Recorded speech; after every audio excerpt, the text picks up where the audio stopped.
పల్నాడు జిల్లా దాచేపల్లి మండలం కొత్తూరు పంచాయతీ సెక్రటరీ రామకోటేశ్వరరావు నిధుల స్వాపై సర్పంచ్ పోలీసులు ఫిర్యాదు చేశారు. సర్పంచ్కి తెలియకుండా 4,20,000 నిధులు డ్రా చేశాడని సర్పంచ్ బొడ్డు నరసింహ స్థానిక దాచేపల్లి పోలీస్ స్టేషన్లో ఫిర్యాదు చేశారు. ఈ సందర్భంగా సర్పంచ్ నరసమ్మ మాట్లాడుతూ సెక్రటరీ రామకోటేశ్వరరావు పంచాయతీ తీర్మానం లేకుండా నిధులు కాజేశాడన్నారు. సెక్రటరీ నిధుల గోల్మాల్పై విచారణ జరిపి నిధులను పంచాయతీలో జమ చేయించాలన్నారు. సెక్రటరీపై చట్టపరమైన చర్యలు తీసుకోవాల్సిందిగా సర్పంచ్ బొడ్డు నరసమ్మ పోలీసులను కోరారు. కొత్తూరు గ్రామ సర్పంచ్ని కొత్తూరు సెక్రటరీ రామకోటేశ్వరరావు గారు 4,50,000 డ్రా చేశారు. మేము పోలీస్ స్టేషన్కి వచ్చి కంప్లైంట్ ఇచ్చాం. అది తిరిగి మా డబ్బులు ఇవ్వాలని దాచేపల్లి పోలీస్ స్టేషన్లో కంప్లైంట్ ఇచ్చాము. మా డబ్బులు మాకు ఇవ్వాలి.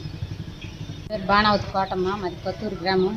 మా గ్రామ పంచాయతీ సెక్రటరీ రామకోటేశ్వరరావు గారు మా అకౌంట్లో నుంచి 4,50,000 డ్రా చేసుకున్నాడు.